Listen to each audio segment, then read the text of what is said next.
step right out of their comfort zone to start this sort of community action. Up until this point, I hadn't spoken to media. I didn't know how to do an interview or what to say. I had politicians calling me, and, in my wildest dreams, I never envisioned that. It was a massive learning curve. That was Rachel Bryant from the Murwillumbah campaign from 2 years ago. And here's Samantha Wibberley again on how the beginning of her campaign in Tamworth felt like to her. I definitely at times felt like, wow, I was way in over my head. Like, I really need to learn about as many aspects of this as I can so that I do have the right information. So I felt a little bit of pressure there to keep up with everything. Both campaigns in Murwillumbah and Tamworth have led to good results. Tamworth, though, is still in its very early stages, and their midwifery group practice is not yet assured a place in the hospital, but the women there now have a partnership with their health service. What was the key to their successful campaigns? As I mentioned earlier, Australia has seen the closure of over 40% of its maternity services, so these are really standout cases, but something Australian families, I believe, need to see more of. Here's Samantha on the keys to their initial success that they've had. I think it's really important to firstly make sure you have all the right information possible about what's going on. So making contact with people involved, finding out who you can get information from. So for us, that was the union, ex-staff members, Maternity Choices Australia, and the consumers, our community. Having that focus and attention, which then attracts the media who create more community awareness and public pressure. So it's important to connect with the community and find out how they feel about these decisions that are being made and what they want to see happen too.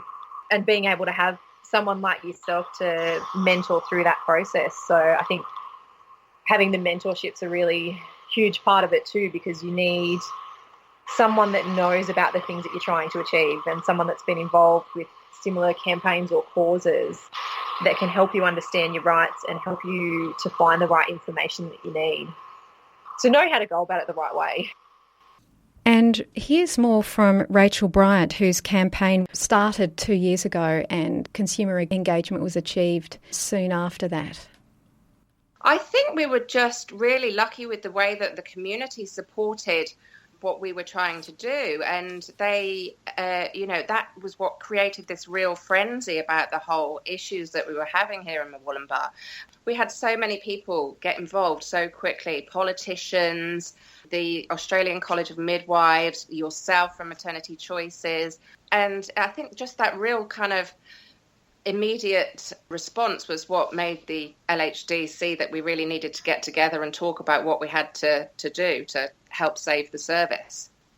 We've been hearing how community is so crucial and that without that groundswell of support, the going can be very difficult. And from what I've seen, this has been a particularly difficult challenge in our capital cities, as opposed to regional towns where community bonds are very strong.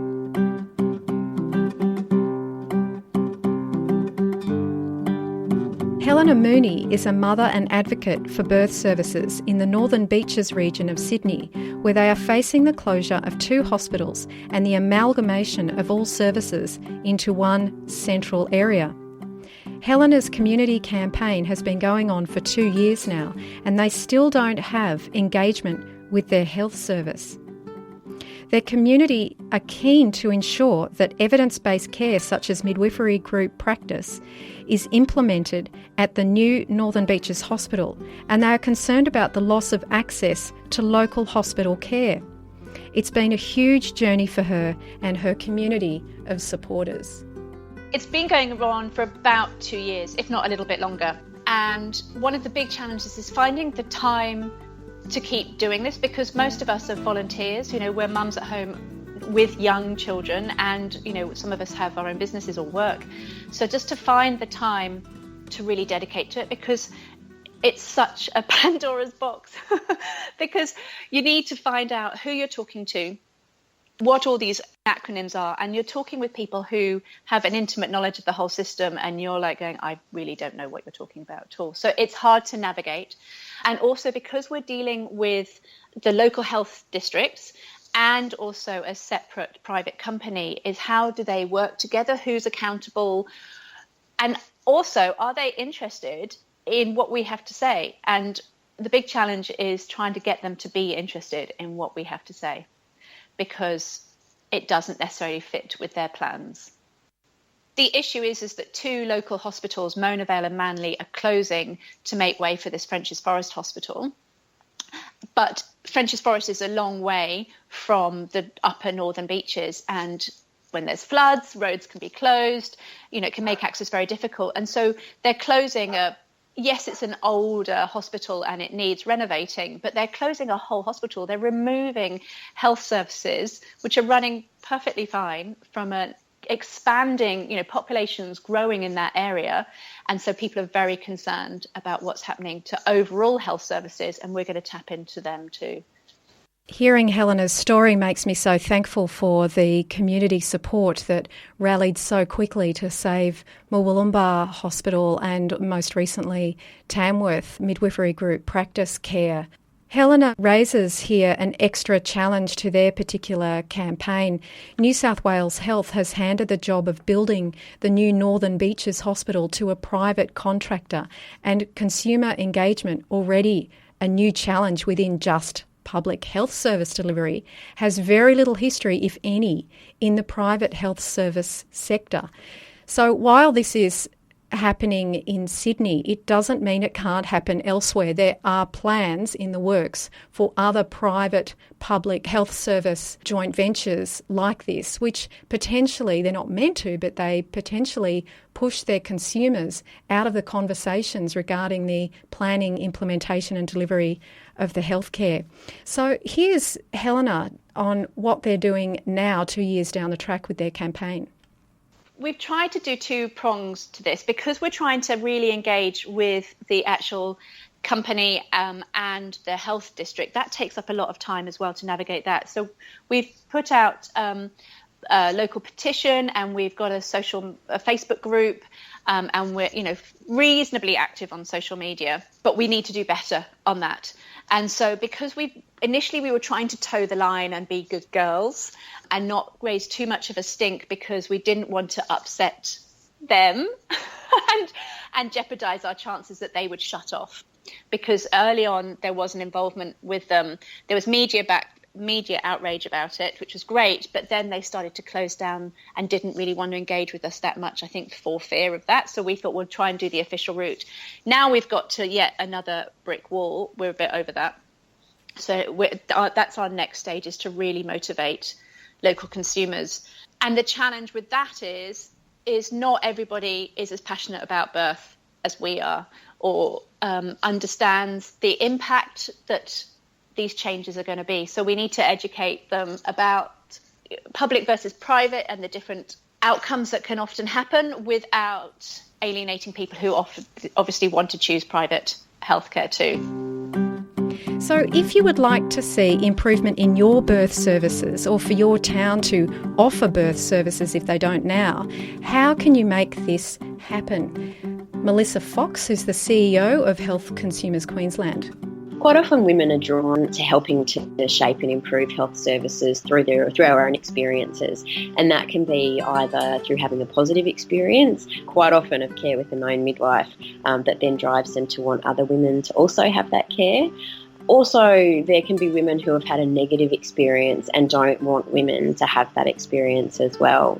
So if they want to be involved, there's several pathways. They can contact their local health service to be put in touch with other women that are involved in this work, to join their local consumer networks, or they can contact consumer organisations.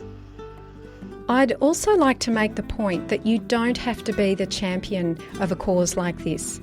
You have to have the capacity, not just the motivation, to be able to do it. So you can support in any way you can.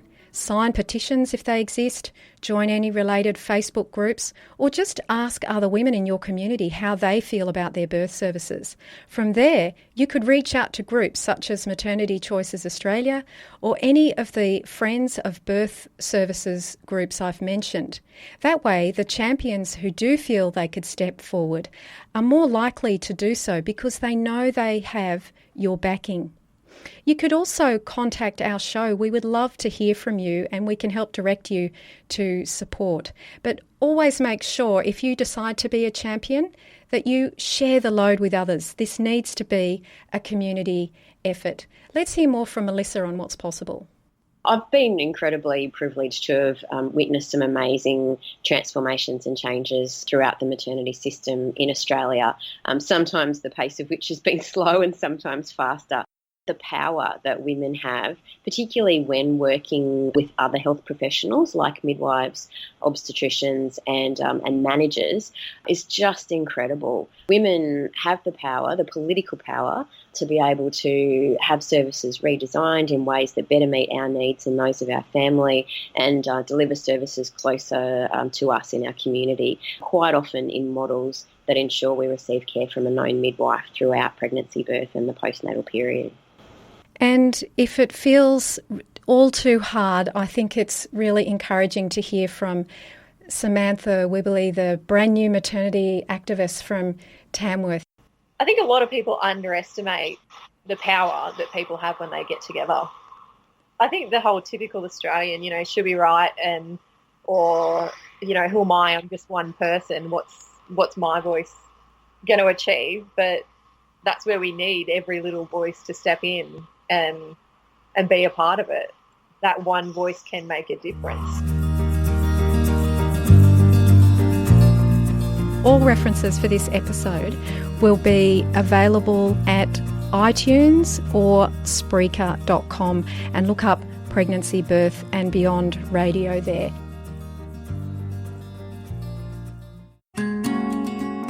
We hope you've enjoyed this week's Pregnancy, Birth and Beyond show. Tune in next week for more radical and soulful radio, bringing us full circle. Our radio show now has a Facebook page. Take a peek, say hello, become a fan and stay up to date with the show. Go to facebook.com/Pregnancy, Birth and Beyond Radio.